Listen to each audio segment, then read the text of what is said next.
গত 7ই জানুয়ারি 2026 তারিখ আনুমানিক রাত 8:30 দিকে রাজধানীর পশ্চিম তেজতুরি পাড়াস্থ হোটেল সুপারস্টারের পাশের গলিতে অজ্ঞাতনামা দুর্বৃত্ত কর্তৃক বাংলাদেশ জাতীয়তাবাদী স্বেচ্ছাসেবক দলের ঢাকা মহানগর উত্তরের সাধারণ সম্পাদক মোহাম্মদ আজিজুর রহমান ওরফে মোসাব্বির ও সুফিয়ান মাসুদকে হত্যার উদ্দেশ্যে গুলি করে।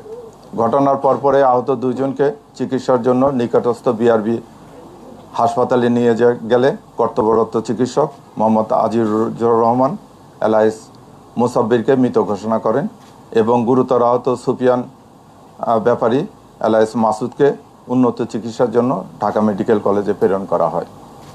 উল্লেখ্য যে ঘটনায় নিহতের স্ত্রী বাদী হয়ে সানবিট সব দিবে সামাল। সানবিট ম্যাজিক প্রেস ডিশওয়াশিং এর মাথা ঘোরানো সলিউশন।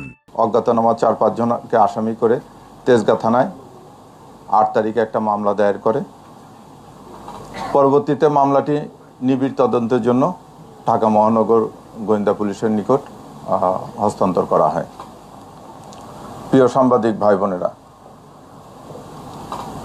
আপনারা জানেন যে এই ঘটনাটি একটি আলোড়ন সৃষ্টিকারী ঘটনা ছিল এবং ঘটনার অব্যাহতি পরে আমরা ছায়া তদন্ত করার জন্য ডিবির বেশ কয়েকটি টিম আসামিদের শনাক্ত করা, যেহেতু এটা অজ্ঞাতনামা আসামি ছিল, আসামিদেরকে ওইভাবে কেউ আইডেন্টিফাই করা যাচ্ছিল না, তা আসামিদেরকে শনাক্ত, গ্রেপ্তার এবং হত্যার মোটিভ উদ্দেশ্যে কাজ শুরু করে। এরই ধারাবাহিকতায় গোয়েন্দা পুলিশের কয়েকটি টিম ঘটনাস্থলে উপস্থিত হয়ে ঘটনাস্থলের আশেপাশে সিসি ফুটেজ ক্যামেরা সংগ্রহ করে, ঘটনাস্থলের আশেপাশে উপস্থিত ব্যক্তিদের প্রাথমিক জিজ্ঞাসাবাদ করে, সোশ্যাল মিডিয়া ও অন্যান্য ওপেন সোর্স হইতে তথ্যপ্রাপ্ত সংগ্রহ করে সেগুলো যাচাই বাছাই করা হয় এবং এই যাচাই বাছাইয়ের এক পর্যায়ে আসামিদের আমরা মোটামুটি শনাক্ত করতে সক্ষম হই এবং শনাক্তকৃত আসামিদেরকে গ্রেপ্তারের উদ্দেশ্যে বাংলাদেশের বিভিন্ন জায়গায়, যথা ঢাকা, মানিকগঞ্জ, গাজীপুর, ময়মনসিংহ, নেত্রকোনা, ভৈরব, তারপরে কিশোরগঞ্জ সহ অন্যান্য এলাকায় ব্যাপক অভিযান পরিচালনা করা হয়। এই অভিযান পরিচালনা করে এই হত্যার সাথে সংশ্লিষ্ট 2 জন শুটারের একজন জিনাত পিতা আব্দুর রশিদ, তাকে গ্রেপ্তার করা হয়। ঘটনার মূল সমন্বয়কারী মোহাম্মদ বিল্লাল হোসেন পিতা শহীদুল্লাহ, তাকে গ্রেপ্তার করা হয়।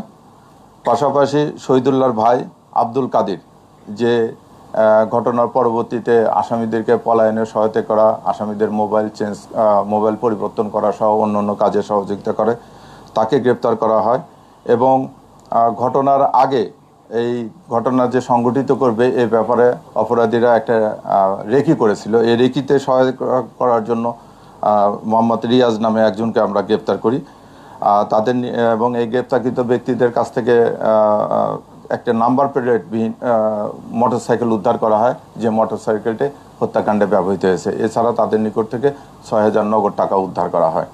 আমরা আসামিদেরকে জিজ্ঞাসাবাদ করছি। আসামিরা জিজ্ঞাসাবাদে প্রাথমিক তদন্তে এবং আসামিরা জিজ্ঞাসাবাদে তারা এই ঘটনার সাথে সংশ্লিষ্ট আছে বলিয়া তারা জানিয়েছে। আমরা এখন তাদেরকে নিয়ে আসছি, আমরা টোটাল ঘটনাটা তদন্ত করতেছি। এই পর্যন্তই এই হত্যার এখন পর্যন্ত।